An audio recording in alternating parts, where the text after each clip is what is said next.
IMT gear system എന്ന് ഞാൻ പറഞ്ഞിരുന്നു. അപ്പോൾ ആ ഒരു ഗിയർ സിസ്റ്റത്തിൽ വരാൻ സാധ്യതയുള്ള ഡൗട്ട്സ് ആണ്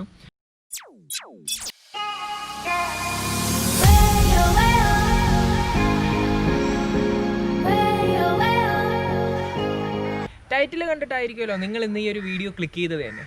വരാൻ പോകുന്ന ഒരു വലിയ യുദ്ധം തന്നെയാണ് ഓട്ടോമൊബൈൽ ഇൻഡസ്ട്രിയിൽ. കാരണം ഇന്ന് നിലവിൽ ഏറ്റവും കൂടുതൽ സെയിലുള്ള സെഗ്മെൻറ്റാണ് സബ് 4 മീറ്റർ SUV എന്ന് പറയുന്നത്. എന്തുകൊണ്ടായിരിക്കാം ഈ ഒരു സെഗ്മെൻറ്റ് തന്നെ ഏറ്റവും കൂടുതൽ ബൂമിങ് കിട്ടുന്നത്? പോക്കറ്റ് ഫ്രണ്ട്ലി ആയിട്ടുള്ള പൈസയ്ക്ക് അത്യാവശ്യം ലുക്കുള്ള, അത്യാവശ്യം SUV സ്റ്റാൻഡ്സ് ഉള്ള, നമ്മളുടെ ഇന്ത്യൻ റോഡിന് പറ്റിയിട്ടുള്ളൊരു വണ്ടി മേടിക്കാൻ പറ്റും. അതുകൊണ്ട് തന്നെയാണ് എന്തുകൊണ്ടും sub 4 metre SUV segment top ലെവലിൽ തന്നെ പോയിക്കൊണ്ടിരിക്കുന്നത്. ഓട്ടോമൊബൈൽ ഇൻഡസ്ട്രിയിൽ സംഭവിക്കാൻ പോകുന്ന വലിയൊരു യുദ്ധം സബ് 4 മീറ്റർ SUVയിലാണ് ഈ ഒരു യുദ്ധം സംഭവിക്കാൻ പോകുന്നത്. എന്തായിരിക്കും യുദ്ധം എന്നല്ലേ? അല്ലെങ്കിൽ ടൈറ്റിൽ കണ്ട പോലെ എന്താണ് വരാൻ പോകുന്ന ആ പ്രോഡക്റ്റിൽ ഉണ്ടാകുന്ന ഇത്രയും മനോഹരമായ ഫീച്ചേഴ്സ് എന്നല്ലേ? കിയ സോണറ്റിന് എന്തുകൊണ്ടായിരിക്കും ഇത്രയും ബൂസ്റ്റിങ്ങോടുകൂടി കൊണ്ടുവരുന്നതെന്ന് ചോദിച്ചാൽ, നമുക്കറിയാലോ കിയയുടെ ഫസ്റ്റ് പ്രോഡക്റ്റ് കിയ സെൽട്ടോസ് ആയിരുന്നു ഇന്ത്യൻ മാർക്കറ്റിൽ. സെക്കൻഡ് പ്രോഡക്റ്റ് കിയ കാർണിവൽ ആയിരുന്നു. ഈ രണ്ട് വെഹിക്കിളും തന്നെ മാർക്കറ്റിൽ അത്യാവശ്യം നല്ല രീതിയിൽ തന്നെ ബൂം ക്രിയേറ്റ് ചെയ്തതാണ്. അതിൽ ഏറ്റവും ബൂമിംഗ് ആയിട്ട് ഇപ്പോഴും പോയിക്കൊണ്ടിരിക്കുന്നത് കിയ സെൽട്ടോസ് തന്നെയാണ്. എന്തുകൊണ്ടായിരിക്കാം കിയയുടെ പ്രോഡക്റ്റിന് ഇത്രയും ഒരു മാർക്കറ്റിൽ ഒരു കാച്ചിങ് ഫീല് കിട്ടാനായിട്ട് കാരണം? അവരുടെ ഡിസൈൻ തന്നെയാണ്. ആ ഒറ്റ കാരണം കൊണ്ട് തന്നെയാണ് കിയ സോണറ്റിന് ഞങ്ങളും ഒരുപാട് വെയിറ്റ് ചെയ്യുന്ന ഡിസൈനിന് വേണ്ടിയിട്ട് മാത്രമല്ല കേട്ടോ, അതിൽ വരാനിരിക്കുന്നത് അല്ലെങ്കിൽ കാണാൻ പോകുന്നത് ഇതുവരെ കണ്ടിട്ടില്ലാത്ത ഫീച്ചേഴ്സാണ്, ഇതുവരെ ഫീൽ ചെയ്തിട്ടില്ലാത്ത ഫീച്ചേഴ്സാണ്, ഇതുവരെ കേട്ടിട്ടില്ലാത്ത ഫീച്ചേഴ്സാണ്. കേട്ടതിൽ വെച്ച് ഏറ്റവും കൂടുതൽ ഞങ്ങളെ ആകർഷിച്ചൊരു ഫീച്ചറാണ് IMT, ഇൻ്റലിജൻറ്റ് മാനുവൽ ട്രാൻസ്മിഷൻ. എന്താണ് ഈ ഇൻ്റലിജൻറ്റ് മാനുവൽ ട്രാൻസ്മിഷൻ എന്നായിരിക്കുമല്ലോ നിങ്ങളിപ്പോൾ ചിന്തിക്കുന്നത്. സംഭവം വേറൊന്നുമല്ല, നമുക്ക് നിലവിൽ അറിയാവുന്ന ട്രാൻസ്മിഷൻ സിസ്റ്റംസ് ആണ്. ഒന്ന് മാനുവൽ ട്രാൻസ്മിഷൻ, രണ്ട് ഓട്ടോമാറ്റിക് ട്രാൻസ്മിഷൻ. ഈ മാനുവൽ ട്രാൻസ്മിഷനെ മാറ്റി നിർത്തി കഴിഞ്ഞാൽ ഓട്ടോമാറ്റിക് തന്നെ പല തരത്തിലുണ്ട്. അത് നമ്മൾ ഓൾറെഡി അതിനെപ്പറ്റി ഒരു വീഡിയോ ചെയ്തിട്ടുള്ളതാണ്. നിങ്ങൾ ആ വീഡിയോ കണ്ടിട്ടില്ലെങ്കിൽ ഡിസ്ക്രിപ്ഷൻ സെക്ഷനിൽ അതിൻ്റെ ലിങ്ക് കൂടി കൊടുത്തിട്ടുണ്ട്, തീർച്ചയായിട്ടും അത് കാണുക. ഓട്ടോമാറ്റിക് സെറ്റിൽ തന്നെ മറ്റൊരു വിപ്ലവം സൃഷ്ടിക്കാൻ പോവുകയാണ് കിയ. എന്താണ് ആ വിപ്ലവം എന്നല്ലേ? അത് തന്നെയാണ് ഞാൻ ഈ പറഞ്ഞ IMT, intelligent manual transmission. Purely ഒരു മാനുവൽ വെഹിക്കിളാണ്, പക്ഷേ ക്ലച്ച് ലിവറില്ല. അപ്പോൾ ക്ലച്ച് ലിവറില്ലാതെ നമ്മൾ എങ്ങനെ ഗിയർ ഷിഫ്റ്റ് ചെയ്യുമെന്നായിരിക്കുമല്ലോ നിങ്ങളിപ്പോൾ ചിന്തിക്കുന്നത്. മാനുവൽ വെഹിക്കിൾ എങ്ങനെയാണോ ഡ്രൈവ് ചെയ്യുന്നത് അതുപോലെ തന്നെ നമുക്ക് ഡ്രൈവ് ചെയ്യാൻ പറ്റും, പക്ഷേ ക്ലച്ച് ചവിട്ടേണ്ട ആവശ്യമില്ല. ചവിട്ടാനായിട്ട് ക്ലച്ച് പെടലില്ല. അപ്പോൾ ഈ IMT ഗിയർ ബോക്സിൻ്റെ വർക്കിംഗ് എങ്ങനെയാണെന്ന് നമുക്ക് നോക്കാം. നമുക്ക് സുപരിചിതമായ ഒരു ഓട്ടോമാറ്റിക് സിസ്റ്റമാണ് AMT അഥവാ ഓട്ടോമേറ്റഡ് മാനുവൽ ട്രാൻസ്മിഷൻ. ഇത് പ്യുവർലി ഒരു മാനുവൽ ഗിയർ ബോക്സിനെ കൺവേർട്ട് ചെയ്ത് സ്ലൈറ്റ്ലി ഓട്ടോമാറ്റിക് ആക്കി മാറ്റിയിട്ടുണ്ട്. നമ്മളുടെ എഫേർട്ട് കുറയ്ക്കാൻ വേണ്ടിയിട്ടാണ് ഈ ഒരു സിസ്റ്റം ചെയ്തിരിക്കുന്നത്. ചീപ്പസ്റ്റ് ഓട്ടോമാറ്റിക് സിസ്റ്റം എന്നൊരു പേര് കൂടി ഈ ഒരു ഗിയർ ബോക്സിനുണ്ട്. ചീപ്പസ്റ്റ് ആണെങ്കിലും വളരെ നല്ല രീതിയിൽ തന്നെ പ്രൂവ് ചെയ്തൊരു ടെക്നോളജി കൂടിയാണ് AMT.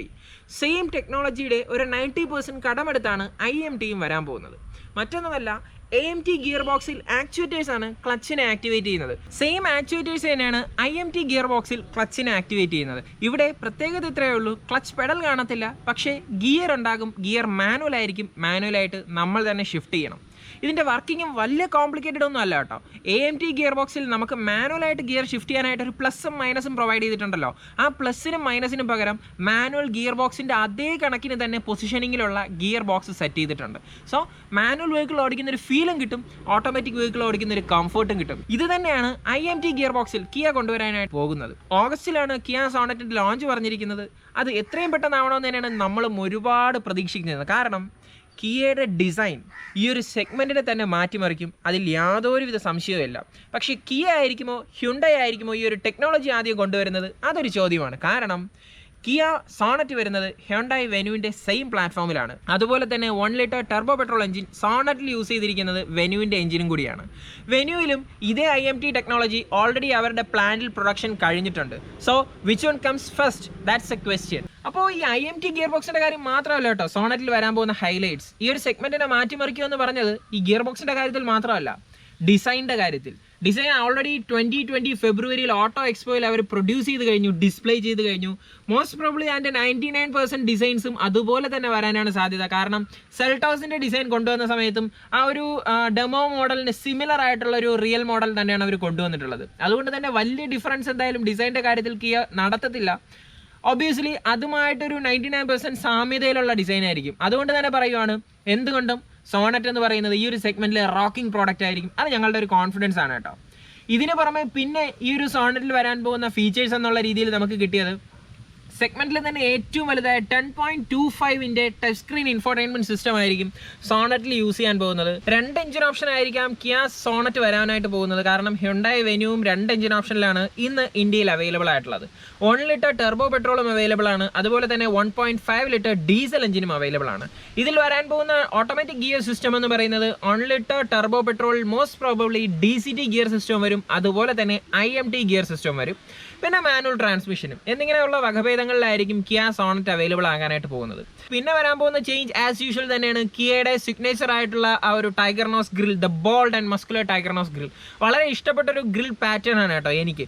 കാരണം നമ്മളുടെ ആ ഒരു സെൽട്ടോസിന് പോലും ഇത്രയും ഒരു മാസീവ് ലുക്ക് കൊടുക്കുന്നതിന് ഏറ്റവും കൂടുതൽ സഹായിക്കുന്ന ഒരു ഫാക്റ്റാണ് ആ ഒരു ടൈഗർ നോസ് ഗ്രിൽ എന്ന് പറയുന്നത്. എന്തുകൊണ്ടും അതിൻ്റെ ആ ഒരു ഡിസൈനറിനെ സമ്മതിച്ചേ പറ്റത്തുള്ളൂ. കാരണം ഇത്രയും ക്യൂട്ടാണ്, പക്ഷേ ഇത്രയും ബോൾഡ് ആയിട്ടുള്ള ഒരു ഡിസൈൻ കണ്ടുപിടിക്കുക എന്ന് പറഞ്ഞാൽ ഹാൻഡ്സ് ഓഫ് ടു യൂസർ. ഈ ഒരു സെഗ്മെന്റിൽ നിലവിൽ ആരൊക്കെയാണുള്ളത്, അവരിൽ എന്തൊക്കെ മാറ്റങ്ങളാണ് വന്നിട്ടുള്ളത് നിങ്ങൾക്ക് അറിയാവുന്ന കാര്യം തന്നെയാണ്. പക്ഷെ അതിൽ ചെറിയ അപ്ഡേഷൻസ് വന്നിട്ടുണ്ട്. ആ അപ്ഡേഷൻസ് നിങ്ങൾ അറിയാതെ പോകരുത്. നിലവിൽ ഈ ഒരു സെഗ്മെന്റ് സബ് 4 മീറ്റർ SUV സെഗ്മെന്റിൽ ഏറ്റവും കൂടുതൽ മൂവ്മെന്റ് ഉള്ള പ്രോഡക്റ്റിൽ ഒന്നാമതാണ് വിറ്റാര ബ്രസ. മാരുതിയുടെ വിറ്റാര ബ്രസ ഇന്ന് നിലവിൽ പെട്രോൾ എഞ്ചിനിൽ മാത്രമാണ് അവൈലബിൾ ആയിട്ടുള്ളത്. ഇൻട്രൊഡ്യൂസ് ചെയ്ത ടൈമിൽ ഇത് ഡീസൽ എഞ്ചിൻ മാത്രമായിരുന്നു അവൈലബിൾ ആയിട്ടുണ്ടായിരുന്നത്. ഇന്ന് പെട്രോൾ 1.5 ലിറ്റർ എഞ്ചിനാണ് ഈ ഒരു മാരുതി വിറ്റാര ബ്രസ എന്ന് പറയുന്ന പ്രോഡക്റ്റിൽ ഇൻട്രൊഡ്യൂസ് ചെയ്തിട്ടുള്ളത്. മാത്രവുമല്ല SHVS ടെക്നോളജിയോട് കൂടിയാണ് ഈ ഒരു പ്രോഡക്റ്റ് നിലവിൽ ഇന്ത്യൻ മാർക്കറ്റിൽ കിട്ടുന്നത്. എന്താണ് SHVS? Is the mild hybrid technology. എല്ലാവരും ഹൈബ്രിഡ് ടെക്നോളജി എന്ന് പറയും, ഹൈബ്രിഡ് ടെക്നോളജി അല്ല, മൈൽഡ് ഹൈബ്രിഡ് ടെക്നോളജിയാണ്. എന്താണ് ഇതിൻ്റെ ബെനിഫിറ്റ് എന്ന് ചോദിച്ചു കഴിഞ്ഞാൽ, നല്ല ട്രാഫിക് സിഗ്നൽസിലൊക്കെ വന്ന് നിൽക്കുന്ന സമയത്ത് നമ്മൾ വെഹിക്കിളിൻ്റെ ക്ലച്ച് അങ്ങ് കൊടുത്ത് ന്യൂട്രൽ ആക്കി കഴിഞ്ഞാൽ വെഹിക്കിൾ ഓട്ടോമാറ്റിക്കായിട്ട് ഓഫ് ആവും. അതിനുശേഷം പിന്നെ വെഹിക്കിൾ എടുക്കേണ്ട സമയത്ത് തിരിച്ചെപ്പോഴാണ് നമ്മൾ ക്ലച്ച് അപ്ലൈ ചെയ്യുന്നത്, അപ്പോൾ ഓട്ടോമാറ്റിക്കായിട്ട് വെഹിക്കിൾ സ്റ്റാർട്ട് ആവും. ഈ ഒരു ടെക്നോളജിയെ വിളിക്കുന്ന പേര് മൈൽഡ് ഹൈബ്രിഡ് ടെക്നോളജിയാണ്.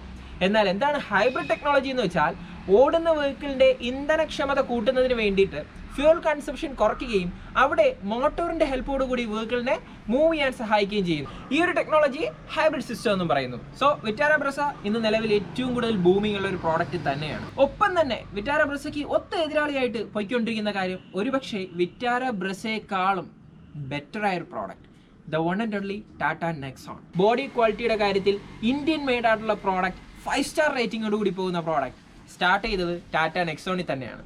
2 എഞ്ചിനാണ് പ്രധാനമായിട്ടും അവൈലബിൾ ആയിട്ടുള്ളത്. ഒരു പെട്രോൾ എഞ്ചിനുണ്ട്, ഒരു ഡീസൽ എഞ്ചിനുണ്ട്. 1.5 ഫീറ്റ് ഡീസൽ എഞ്ചിനും 1.2 നോർമൽ പെട്രോൾ എഞ്ചിനും. തേർഡ് പ്രോഡക്റ്റ് ഫോർഡിന്റെ എക്കോസ്പോർട്ട് ആണ്. എക്കോസ്പോർട്ടും ഇതുപോലെ തന്നെ 2 എഞ്ചിനിൽ അവൈലബിൾ ആണ്.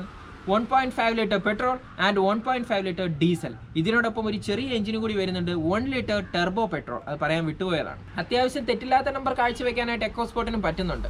പക്ഷേ എക്കോസ്പോർട്ടിന്റെ ഒരു പ്രത്യേകത എന്ന് പറയുന്നത്, സെഗ്മെന്റിൽ അത്യാവശ്യം ഒരു SUV ബോൾഡ് ലുക്കോട് കൂടി വരുന്ന പ്രോഡക്റ്റ് എന്തുകൊണ്ടും എക്കോസ്പോർട്ട് തന്നെയാണ്. നാലാമനുണ്ട്, ഒരുപക്ഷെ ഈ ഒരു സെഗ്മെന്റിൽ വളരെ കുഞ്ഞനായിട്ടും വളരെ ക്യൂട്ടായിട്ടും വന്ന് മാസായിട്ട് പോയിക്കൊണ്ടിരിക്കുന്ന ഒരു പ്രോഡക്റ്റാണ് ഹ്യുണ്ടായി വെന്യൂ.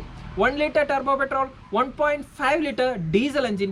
എന്തായാലും ഈ ഒരു സെഗ്മെന്റിൽ ഒരു പ്രോഡക്റ്റ് വാങ്ങാനാണ് നിങ്ങൾ വെയിറ്റ് ചെയ്യുന്നതെങ്കിൽ കുറച്ചുകൂടെ വെയിറ്റ് ചെയ്യുന്നതുകൊണ്ട് ഒരിക്കലും തെറ്റെന്ന് പറയാൻ പറ്റത്തില്ല. കാരണം സബ് 4 മീറ്റർ SUV സെഗ്മെന്റിലോട്ട് വരാനായിട്ട് പോകുന്നത് 3 പ്രധാനമായ എതിരാളികൾ കൂടിയാണ്. Mainly Kia Sonet, secondly face lifted Hyundai Venue, thirdly റെനോയുടെ ഭാഗത്ത് നിന്ന് കിഗർ എന്നോ പറയാൻ പറ്റും, KIGER, അതാണ് അതിൻ്റെ സ്പെല്ലിംഗ്. അപ്പോൾ ആ ഒരു പ്രോഡക്റ്റ് കൂടി വരുന്നുണ്ട്. നിസാനിൽ നിന്നും ഒരു പ്രോഡക്റ്റ് വരുന്നുണ്ട്. ഇതെല്ലാം തന്നെ സബ് 4 മീറ്റർ SUV സെഗ്മെന്റിൽ വരുന്ന പ്രോഡക്റ്റുകളാണ്. അപ്പോൾ ഇന്ന് നിലവിലുള്ള ആ ഒരു സെഗ്മെന്റിലെ മാർക്കറ്റ് ലീഡേഴ്സിന്റെ സെയിൽസ് ഫിഗേഴ്സിനെ മോസ്റ്റ് പ്രോബബ്ലി ഇത് ബാധിക്കാൻ സാധ്യതയുണ്ടോ ഇല്ലയോ, കുറച്ചുകൂടി ഒന്ന് വെയിറ്റ് ചെയ്താൽ മതി. മാക്സിമം ഒരു 2 മന്ത്സിനകത്ത് തന്നെ ഈ ലോഞ്ചസ് എല്ലാം തന്നെ ഉണ്ടാകുന്നതായിരിക്കും. എനിവേ, നമുക്കിനി ഈ ഒരു ഓട്ടോമാറ്റിക് ഗിയർ സിസ്റ്റം ഞാൻ പറഞ്ഞല്ലോ, ഓട്ടോമാറ്റിക് അല്ല IMT ഗിയർ സിസ്റ്റം എന്ന് ഞാൻ പറഞ്ഞിരുന്നു. അപ്പോൾ ആ ഒരു ഗിയർ സിസ്റ്റത്തിൽ വരാൻ സാധ്യതയുള്ള ഡൗട്ട്സ് ആണ്. ഒന്ന്, സാധാരണ മാനുവൽ ഗിയർ ബോക്സ് നമ്മൾ ഓടിക്കുന്ന സമയത്ത് ടോപ്പ് ഗിയറിൽ പോകുന്നു, പെട്ടെന്നൊരു ഹമ്പോ അങ്ങനെ എന്തെങ്കിലും ഒരു ഒബ്സ്റ്റക്കിൾസ് ഫേസ് ചെയ്ത് കഴിഞ്ഞാൽ നമ്മൾ മേ ബി ഡയറക്റ്റ്ലി സെക്കൻഡിലോട്ടൊക്കെ വരാറുണ്ട്. അങ്ങനെ വന്നു കഴിഞ്ഞാൽ ഈ ഗിയർ ബോക്സ് എന്തായിരിക്കും ഇതിൻ്റെ ഒരു പ്രതികരണം? ഇതാണ് ഇപ്പോൾ നിലവിലുള്ള ഏറ്റവും വലിയൊരു ചോദ്യം. എൻ്റെ മാത്രമല്ല, മോസ്റ്റ് പ്രോബ്ലി നിങ്ങളുടെയും ചോദ്യം ഇത് തന്നെ ആയിരിക്കും. അപ്പോൾ ആ ചോദ്യത്തിനുള്ള ഉത്തരം കിട്ടണമെന്നുണ്ടെങ്കിൽ കിയയിൽ നിന്ന് ഒന്നെങ്കിൽ സോണറ്റോ അല്ലെങ്കിൽ ഹ്യുണ്ടായിൽ നിന്ന് സെയിം ഗിയർ സിസ്റ്റമുള്ള വെന്യൂ ലോഞ്ച് ചെയ്യണം. അപ്പോൾ ലോഞ്ച് ചെയ്യുന്നവരെ നമുക്ക് വെയിറ്റ് ചെയ്യാം. Hope you have enjoy the video and this is Anand signing off. Thank U.